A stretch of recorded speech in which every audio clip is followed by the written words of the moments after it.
Mapagpalang araw po sa inyong lahat. Ngayon po ay September 21, 2023, Huwebes, at ngayon po ay pinagdiriwang natin ang kapistahan ni Apostol San Mateo, manunulat ng mabuting balita.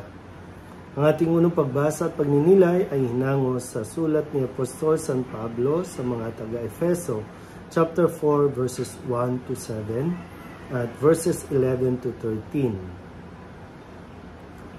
Mga kapatid, ako na isang bilanggo dahil sa Panginoon ay namamanhig sa inyo na mamuhay kayo gaya ng nararapat sa mga tinawag ng Diyos. Kayo'y maging mapagpakumbaba, mabait at matyaga. Magmahalan kayo at magpaumanhinan. Pagsumikatan ninyong mapanatili ang pagkakaisang mula sa Espiritu sa pamamagitan ng buklod ng kapayapaan. Iisa lamang ang katawan at iisa rin ang Espiritu. Gayun din naman, iisa lamang ang pag-asa ninyong lahat, dulot ng pagkatawag sa inyo ng Diyos. May isa lamang Panginoon, isang pananampalataya at isang binyag, isang Diyos at Ama nating lahat. Siya'y higit sa lahat, gumagawa sa lahat at sumasa lahat. Ang bawat isa sa atin binigyan ng tanging kaloob ayon sa sukat na ibinigay ni Kristo. Ang iba'y ginawang apostol, ang iba'y propeta, ang iba'y tagapaghatid ng mabuting balita, ang iba'y pastor at guro. Ginawa niya ito upang ihanda sa paglilingkod ang lahat ng hinirang sa ikauunlad ng kanyang simbahan. Sa gayon, tayong lahat ay magkakaisa sa pananampalataya at pagkakilala sa anak ng Diyos at magiging ganap ang ating pagkatao ayon sa pagiging ganap ni Kristo. Ang salita ng Diyos. Muli po, isang mapagpalang araw sa inyong lahat. Ngayon po ay pinagdiriwang natin ang kapistahan ni San Mateo. Kung sa Biblia po, maririnig nyo ang pangalang Levi. Sa ibang pahayag ng Ebanghelyo, Levi, at sa iba naman ay si Mateo. Pero ito po ay isang tao lamang. Si Mateo ay isa sa 12 apostol na tinawag ng Panginoon para maging alagad, at tinawag na nating apostol. At siya rin po yung isa sa 4 na gospel writers natin na siya rin naman ating narinig ngayon. Si Mateo ay maniningil ng buwis. Ibig sabihin siya po ay magaling sa numero, magaling sa accounting. Kung kaya't siya po ay ang trabaho niya ay tax collector. Para sa mga Hudyo, ang pagiging tax collector ay isang makasalanang gawain o isang trabaho. Dahil unang-una, siya po ay nangongolekta ng buwis. Kumbaga, kumukuha siya ng pera sa kanyang kapwa Hudyo. Tinuturing din na traidor dahil nga ang tax collector ay nagtatrabaho sa mga Romano. So, kaya tinatawag siya na traidor.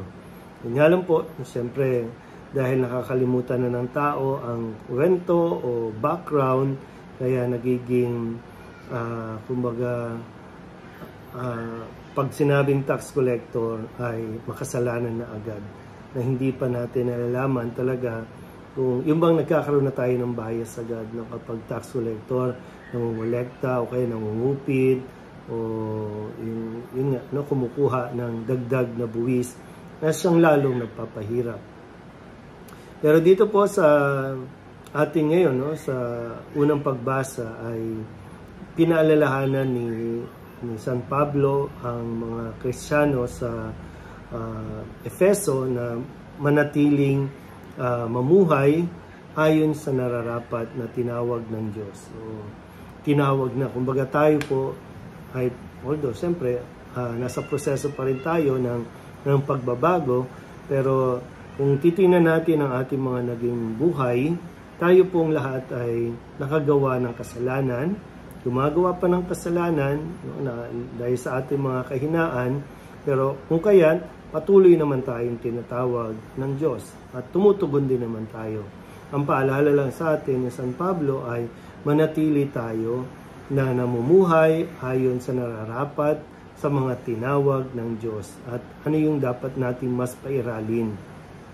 Una, sabi niya, yung pagiging mapagpakumbaba.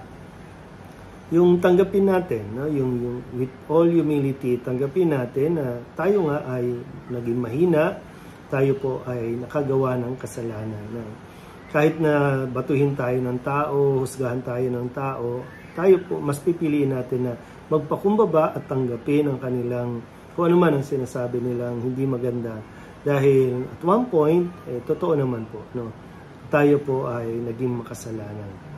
So, bukod sa pananatili, maging mapagpakumbaba, mabait at matyaga. No? So maging mabait, ibig sabihin na hindi natin kinakailangan gumante o mag-isip din ng panlaban sa mga taong patuloy na nag-judge sa atin. No? At siyempre, yung maging matyaga, hindi madali at hindi naman overnight po ang pagbabago, no, ng isang tao. Mayroong mga tao na talagang radikal na nagbago, pero mayroon din, sabi ko nga kanina, no, may proseso din na pinagdaraanan ng isang taong nais magbago. Yun po, no, sabi nga sa sulat na ito ay ito yung mga nararapat na pairali natin mga ugali bilang mga tinawag ng Diyos. Doon na lang tayo mag-focus. No? Katulad ni San Mateo, nag-focus na lang siya sa boses ni Jesus na tumawag sa kanya kesa doon sa mga taong patuloy siyang hinuhusgahan. Dahil alam ni Jesus, no, kung ano yung kapasidad natin, alam ni Jesus na mayroon tayong kakayahan para makasunod sa kanya at mabago natin yung mga dapat nating baguhin. Kaya muli, isang mapagpalang araw sa inyong lahat.